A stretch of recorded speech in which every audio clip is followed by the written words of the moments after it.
Hey, what's up? This is Martha D. Staub, owner of MDMC Entertainment, and I forgot how to use this for a quick second because I had things and I went in first and then I didn't do my countdown and then I'm in the middle of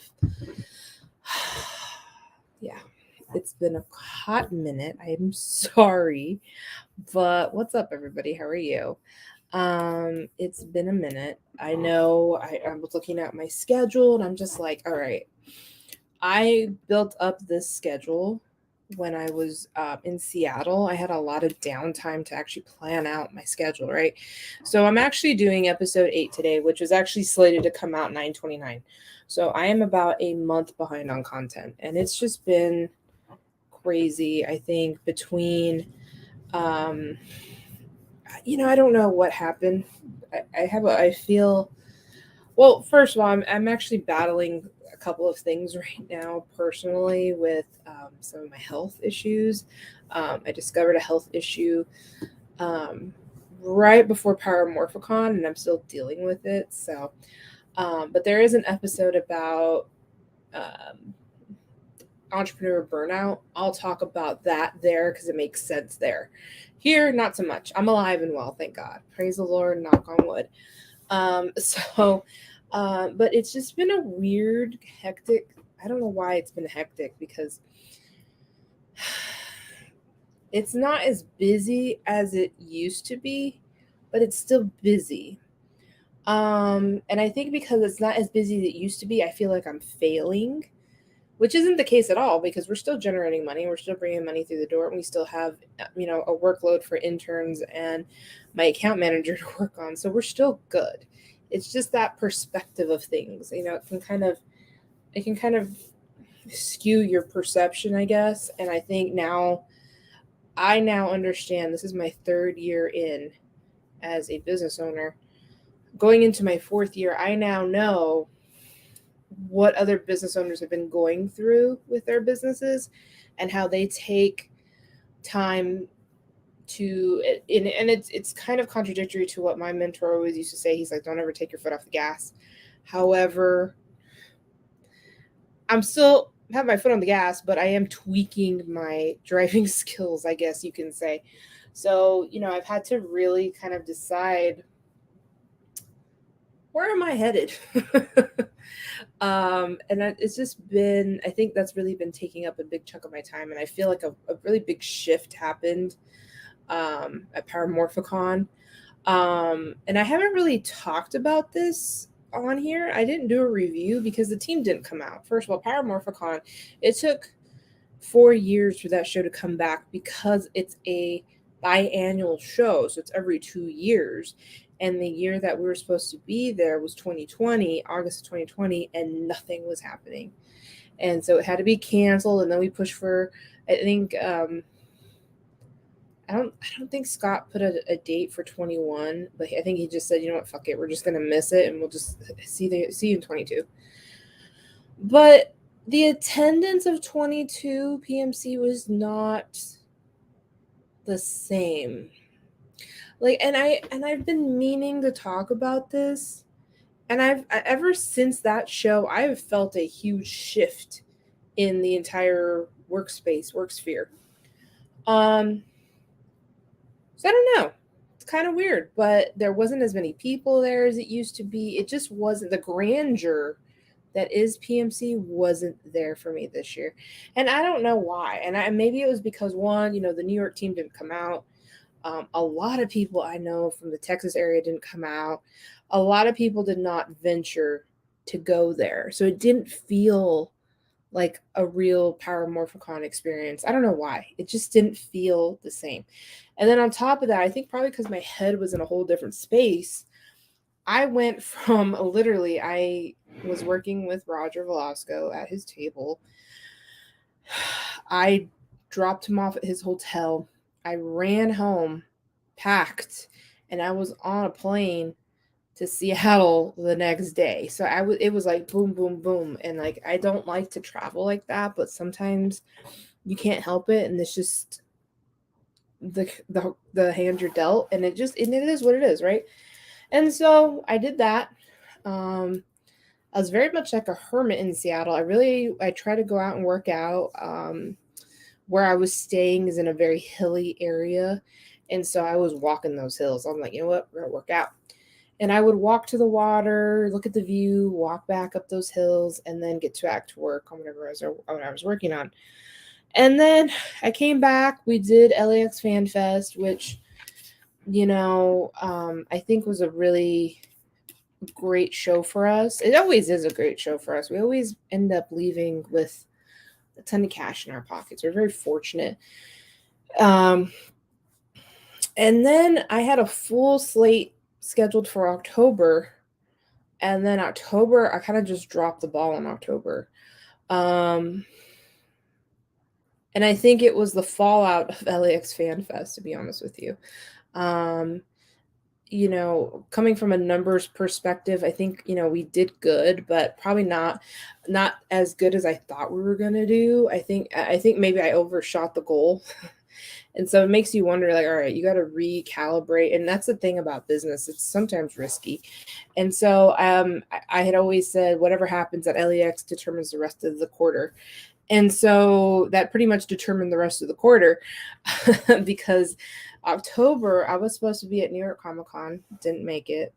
I did have a trip back to New Mexico, which I did do. That was obligatory. I couldn't get out of that. It's a family event. You really can't get out of family events. Even though there was somewhere I'd rather have been that weekend. I'm really pissed. I missed Inktacular in New Jersey. I would have found a way to stay in New York from the 8th to the 15th, gone to Dallas and come back to New York. I think the thing of the matter is New York the East Coast is very heavy on events right now. And I have to figure out a way to stay out there for a longer amount of time because I had New York Comic Con, then I had another wrestling event. And then, I had a entrepreneur show in Dallas for the 22nd, 23rd. I had to pull out of that, which sucks, by the way. I didn't get a refund on my booth, which sucks. I gave it to my client, but yet I don't think they got the booth. I think it was given to somebody else. I have to go back and follow up. And then the 29th, I'm missing another trip to New York. My wonderful client is spending her birthday out there. And because I'm headed to Rhode Island the following weekend, it was just like, it was New York heavy. But I just couldn't figure out a way to stay out there that long and then go back to Dallas and do a booth and then go back to New York. And so I'm just like, you know what? Some things have to change in the business because we are just so busy and jam-packed with things. Like, we have to be a little bit more efficient, and at the same time we have to continue working on our growth. And so I pulled out of everything but the one event in New Mexico that I had to go to. And so I was just like, I sent Lewis out as a runner, so I spent money at New York Comic Con without being at New York Comic Con, and that's great.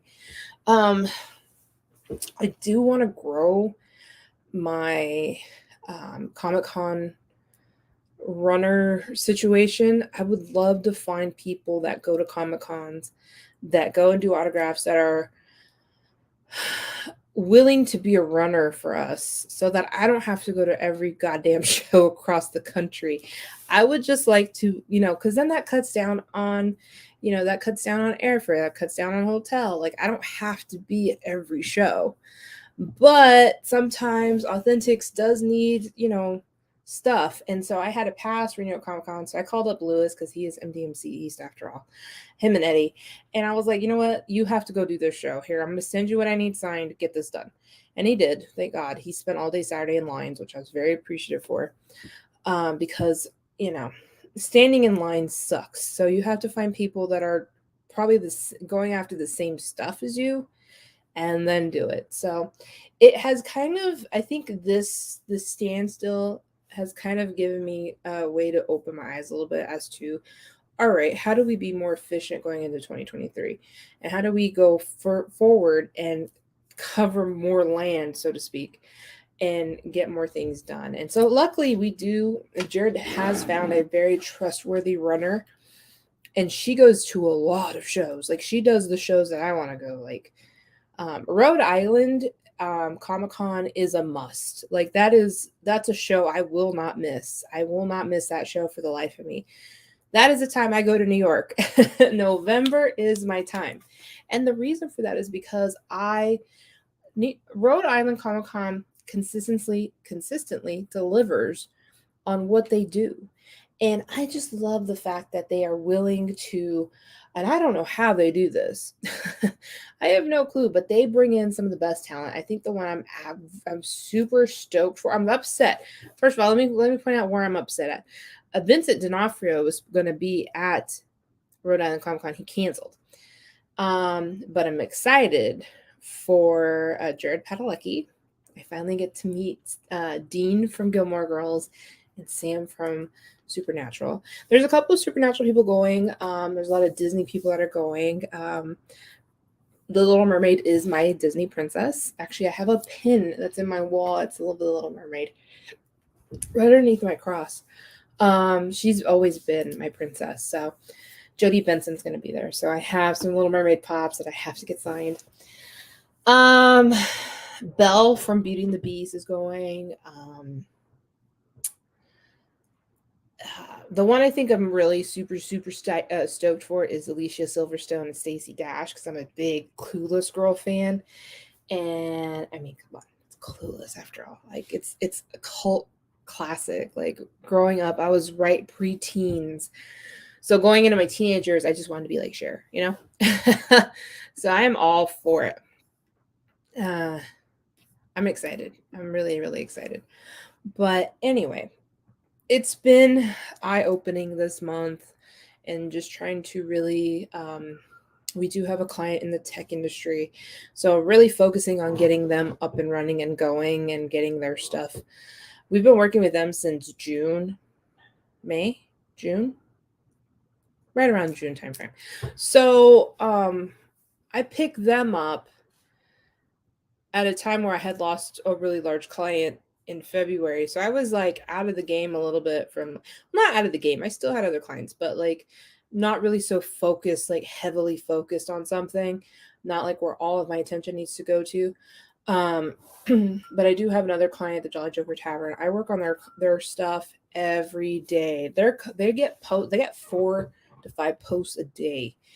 And now that the whole Instagram Reels thing is like the thing, it's really helped their growth on Instagram. So I'm really excited to do that. So we're working with a tech company and we're doing lots of other things. So I'm just trying to recalibrate going into 2023. My head is already in January of 2023. In fact, lots of big changes are coming for MDMC in 2023. I'm not going to go into all of it, but the stuff that I'm working on right now will hit January 1st. I really don't even want to, I really don't want to talk about it just yet, but just know that this month has been wild. So getting to this content and making real content for the MDMC IG, the intern team is working hard on all the other stuff they've got going on. So like, I'm really just hardcore focused on making sure that what we've got going on here continues to thrive. So yeah, it's been busy and we're just focused on growth. I think 2023 will be the year of our massive growth, and I think you're going to see it. And I'm going to try and keep some things out of perspective. I don't think anyone needs to see everything. I'll talk about it when I talk about it, but it's going to be a big year of change. Like it's going to be crazy. And we will be covering far more land when it comes to going out to shows and getting our brand out there a little bit more. There's a lot that's happening. And I think the only thing I can really say is, Texas, I'm coming for you. That's all I'll say. But anyway, let's get into today's topic. So one of the things that I have noticed with business owners is that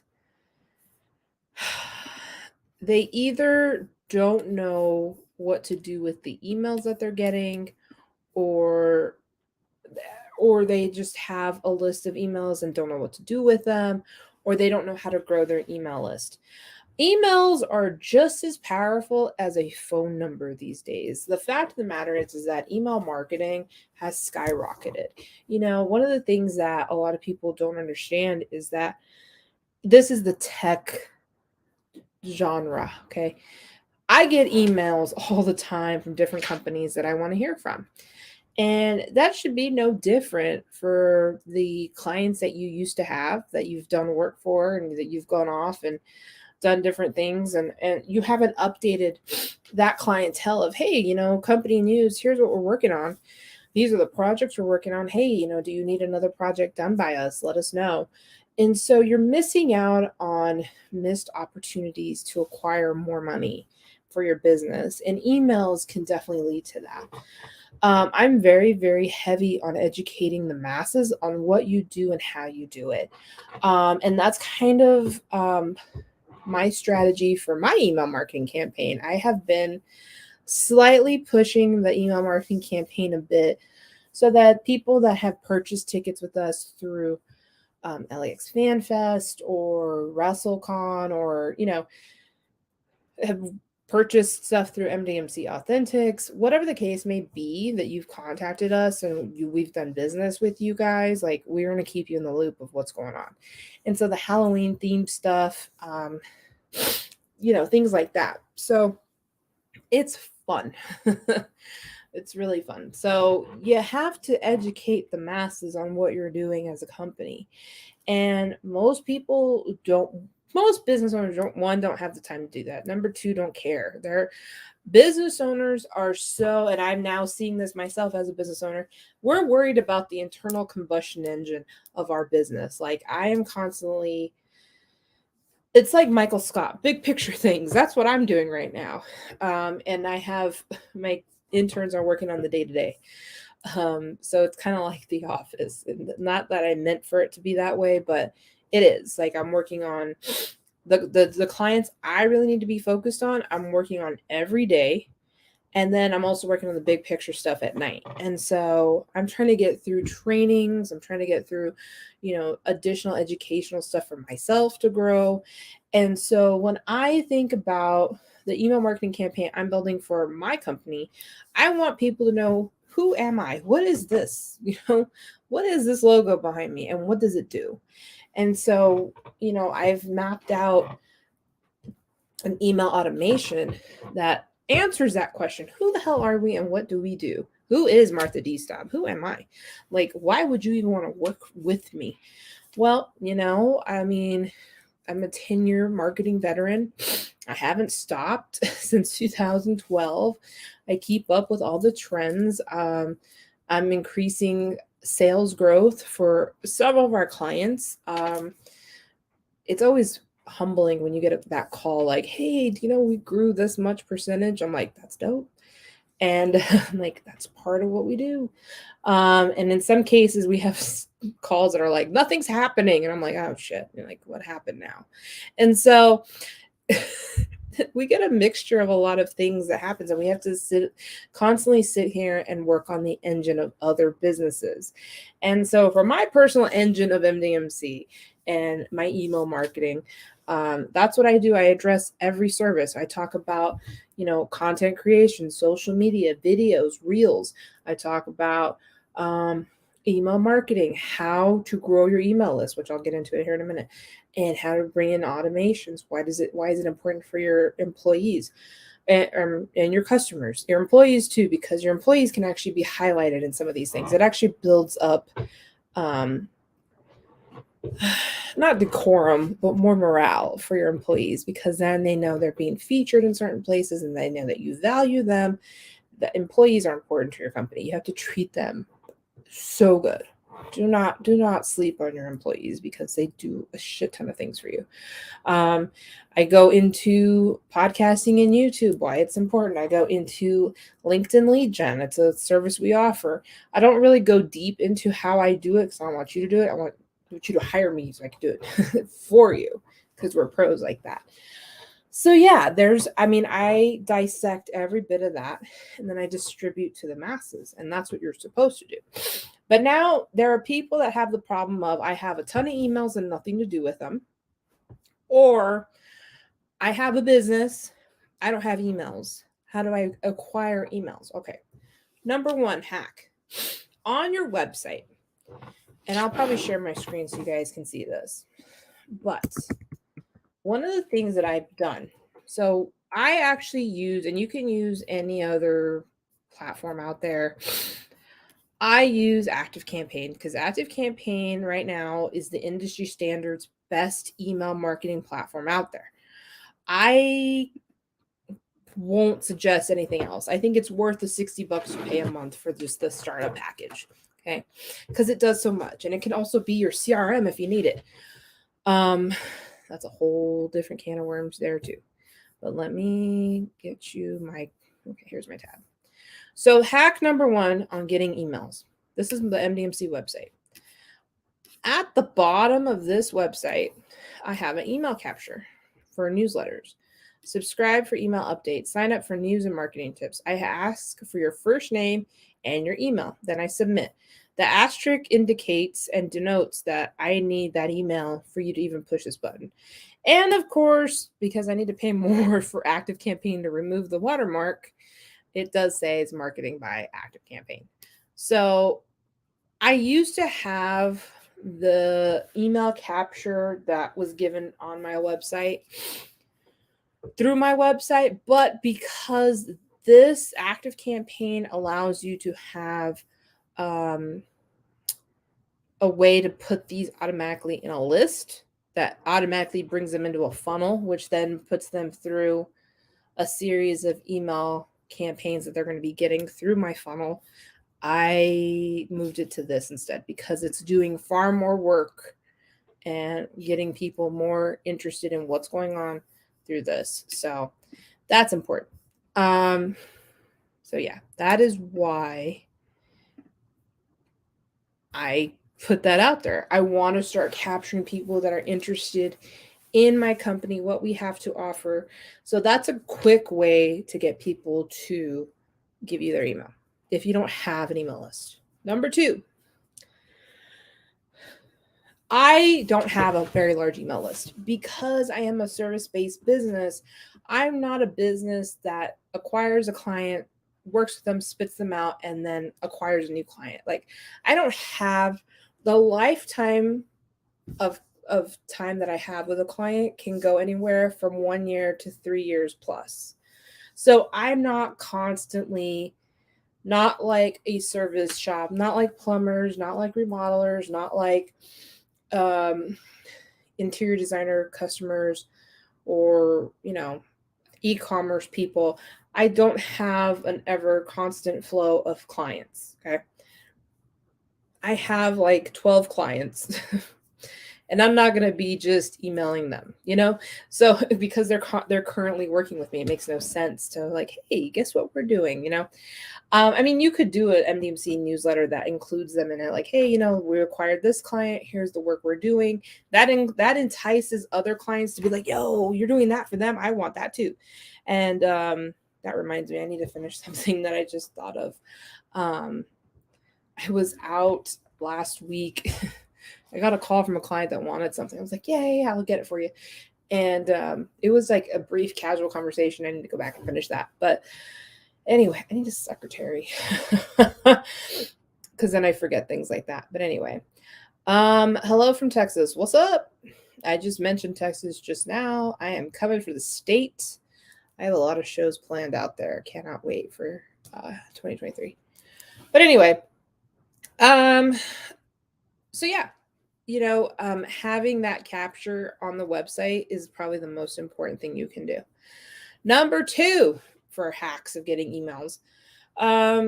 One of the really cool things that if you are having a social media budget for advertising, it's important that you have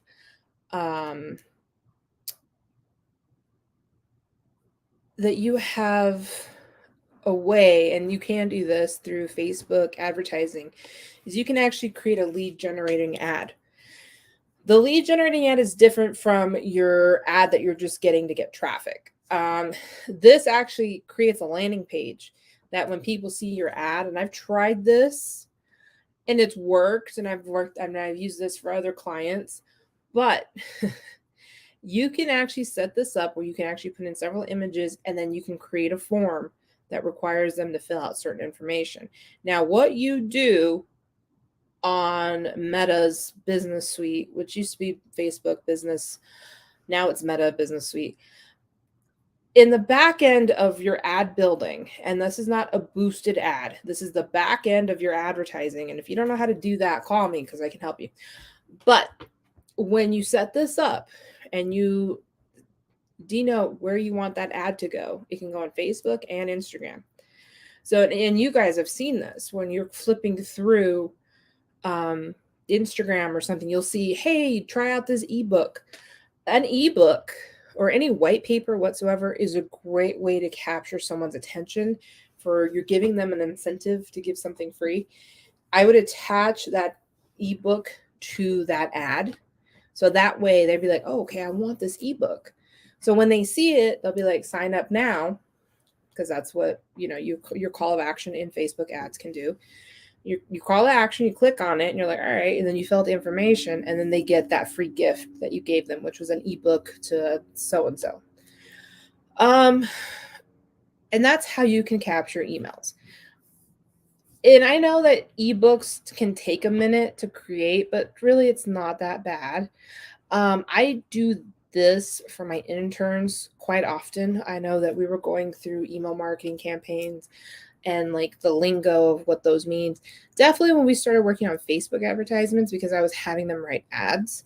And I was going through stats, and they were like, what the hell does any of this mean? And I'm like, here's how you do it. So I created it could be a downloadable book. And I could easily go and put that in an ad and be like, hey, do you know what these mean for your Facebook advertising? And I know Joe gave this to a client, because the client did ask me, because I do Facebook ads for a lot of clients. And I had a client say, hey, Martha, can you break down how much I'm spending, what the ad looks like, and the results? I was like, no problem. For me, it's easy because I can read the language, right? So I screenshot everything. I put everything in, and I'm like, oh, he's not going to know what, CTR means. He's not going to know what this percentage means. I'm like, let me include my white paper or my downloadable book so that he can read it, so he understands what these acronyms are, because I know what they are. Like, I can read KPIs left and right all day long, and I'm like, all right, that means that, and that means that, and I know what the percentages mean, right? A person that is just focusing on growing their business knows nothing of this. This is why I'm hired.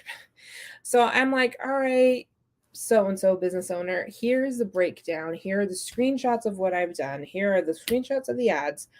Here's all this. Take a look at it. I included another ebook that kind of breaks down what all this means. I got a call the next day. He's like, I know what none of this means. Can we have a chat and look at this? I was like, of course, let's chat and look at it. And so we did, and we chatted, and we were like, all right, this, and this. And so, yeah, that little ebook could definitely be an ad capture, something that I made for my interns can easily become something I can throw into a Facebook ad and be like, hey, you guys want to know what these acronyms mean? Here you go. People will eat that up. And if you have a nugget of knowledge that you have in your industry that you're okay giving out, that isn't proprietary, that's not going to give away the entire sauce, because it's a little bit of the recipe to your special sauce. And if you're willing to give away something like that, by all means do it. It's a great way to get people invested in you and realize that you actually know your shit. So definitely try that. Hack number 3. I don't suggest you do this, but if you want to, you can try it. I have never done this. I know businesses that have. You can take it with a grain of salt. I don't know from experience, but I know a lot of businesses that have done this. I don't know what their success rate on it is. Again, it's an option. I have not tried it, so I cannot give you my results on it. But there are companies out there, and you might be shocked to even hear this, but your information on the internet is mined, and it can be mined very easily. Which companies have, and I don't know how they go about doing this because of the legalities of the internet. I'm not exactly sure, but you can buy a list of emails. You can go to a specific company, which I don't know how they're even, there's got to be a loophole of some sorts because there are legit companies out there that will sell you email lists of specific, like they'll narrow it down for you to who you want. They'll be like, all right, who is your customer? So you start telling people, okay, well, my customer is 45 to 65. They make, $100,000 a year. They live in these zip codes, and it's they drive these types of cars. You can even get into that. What type of income they're in? What kind do they own? Do they rent? You can get down to the nitty gritty and pay a company, and they will deliver you a list of emails based on the parameters you've given them. And then you can just loop them into your email, which is not advised because ActiveCampaign and several other email marketing platforms out there strongly do not advise doing this because you can actually get your account suspended. Because if you are now targeting people that you've never talked to, and you upload this list and you tell ActiveCampaign, if in case you need help uploading it and you're a dumbass and you accidentally say, oh, I purchased this list, they strongly disagree to not do that. They're like, no, do not do that, because then they're going to think you're a phishing scam.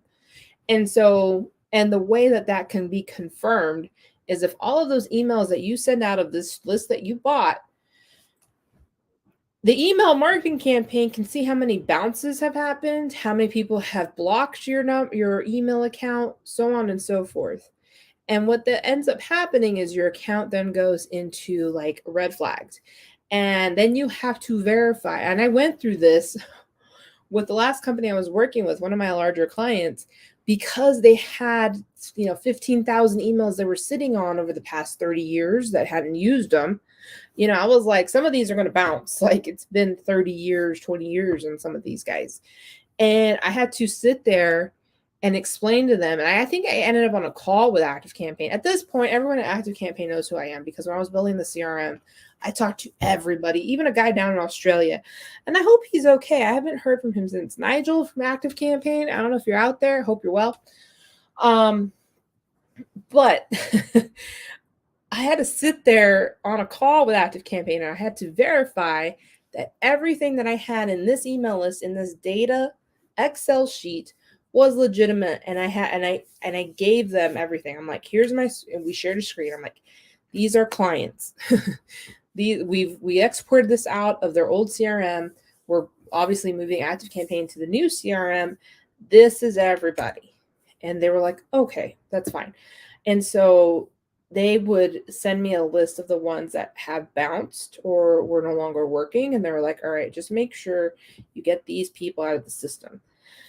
And yeah, and that just was a big thing.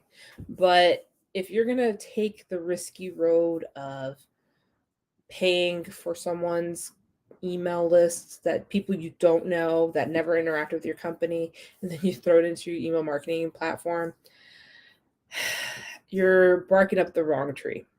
I don't suggest doing that, period. Don't do it. But if you're desperate, some people, I've seen companies be successful with it. They're like, hey, we did find these people and they were our clients, and it ended up becoming a big thing. Just like circulars, just like it's the digital version of junk mail of these mailers going out all over. They use similar data. I don't know how they get addresses. I don't know what kind of data they use to obtain street addresses and people's names and information that way. See, that's what I mean, is that our personal information is not our own. They've been doing this for years.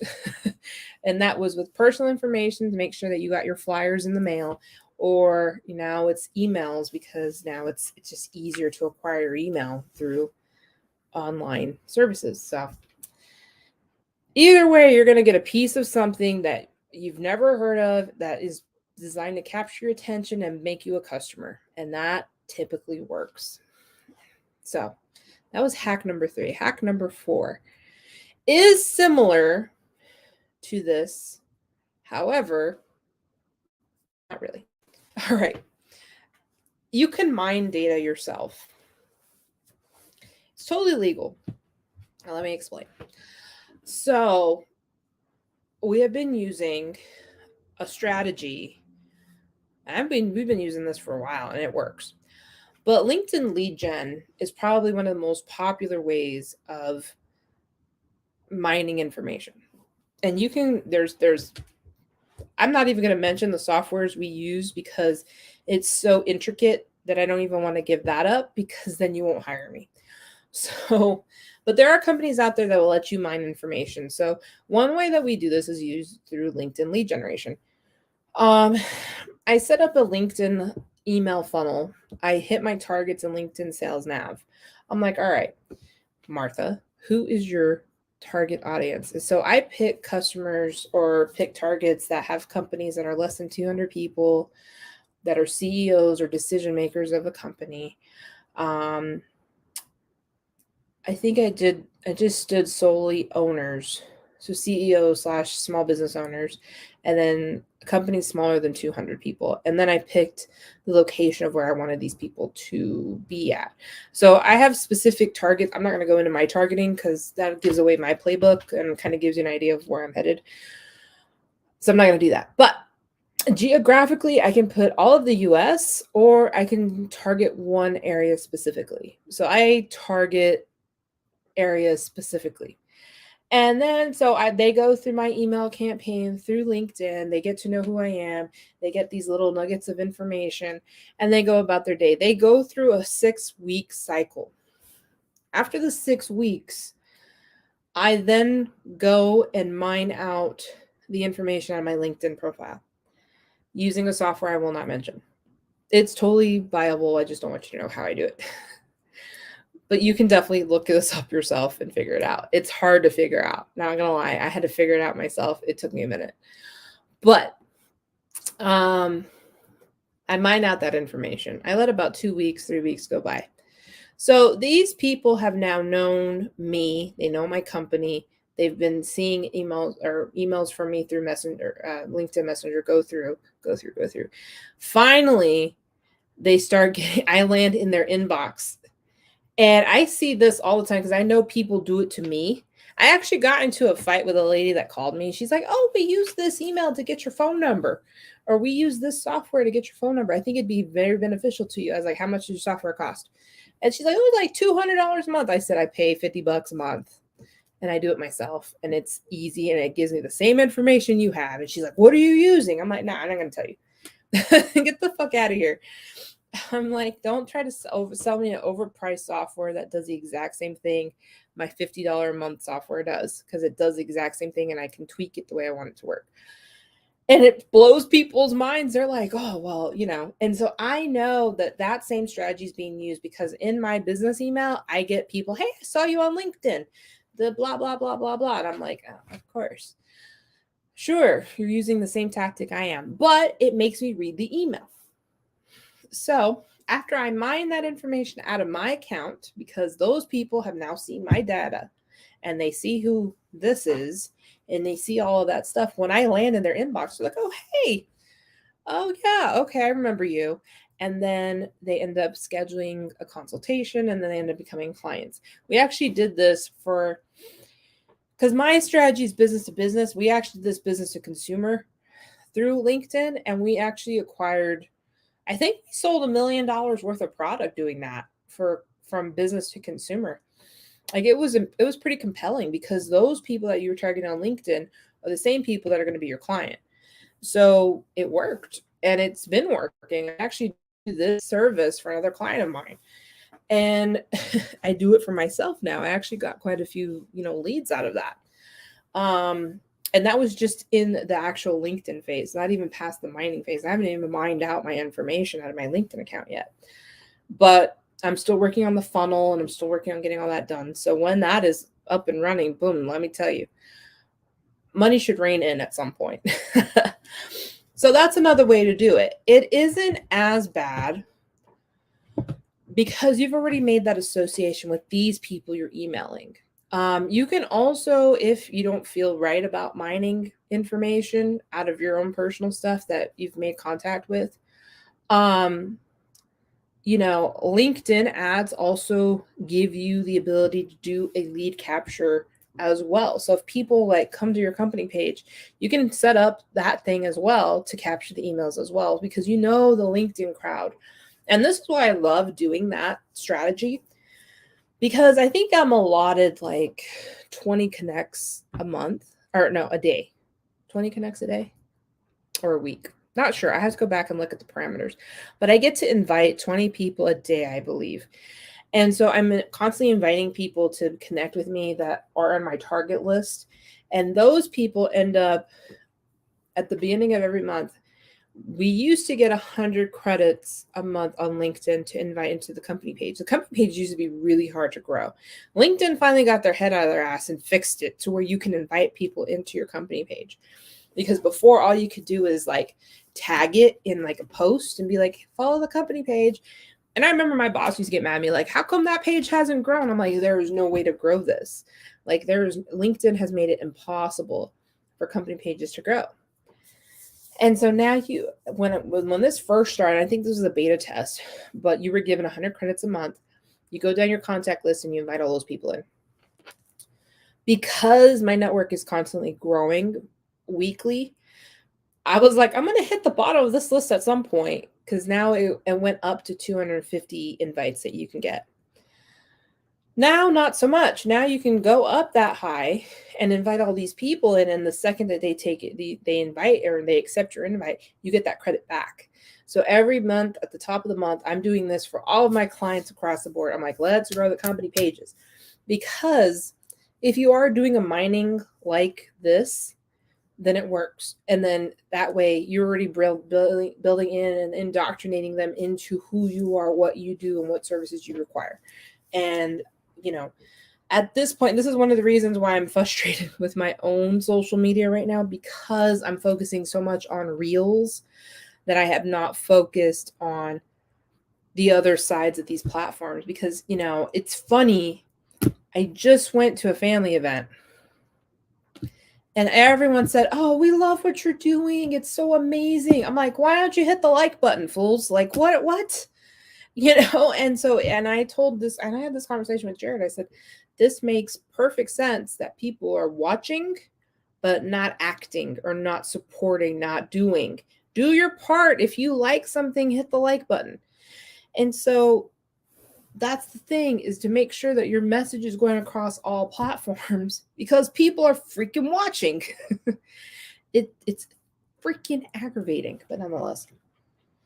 So that's probably the most effective way to grow your email list if organic stuff isn't working. So I would, there's an organic way, which is just putting out a capture on there. I do this quite often. If you don't want to spend any money and you just want to continue to grow and grow and grow your email list organically through your networks, make sure that your capture's on your website, and you also have a capture on your Instagram stories or your Facebook stories, and be like, hey, you want to sign up for our email list? Fill this out here.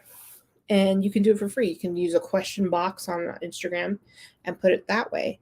That's a great way to capture people's attention. I've gotten quite a few submissions on using that little box. And my analytics do tell me my stories get a ton of views that go back to traffic back to my website. So don't sleep on stories either. I think it's brilliant. I think it's smart. So yeah, email is the future, and I think you need to embrace it one way or another. So yeah.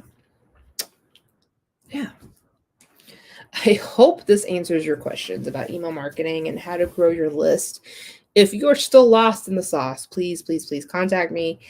We'll go through it. I will give you a free consult. We can go through it and talk about it, because it's important. It has to be social media will only push you so far. And that's what I tell my interns. I said, you're only on block 1 of marketing. Block 1 of marketing is social media and content creation. The next is emails, then funnels, then advertising, then, websites, and then blah, blah, blah. And then we're not even talking about like the hands-on deck marketing that you have to do when you go to a company. So my poor interns, they have a long way to go. But anyway, I hope you enjoy this episode. Please go ahead and comment, like, share. If you know anybody out there who's a small business owner that needs marketing help, please direct them our way.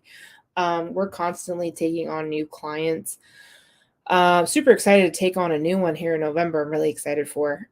You'll see soon. And yeah, that's pretty much it. So I hope you guys enjoyed this episode. Thank you for joining me. And I'm actually, after this, I got to pre-record a couple more so that you have constant contact of my little nuggets of knowledge out there. So thank you so much, and I'll see you in the next show. Bye-bye.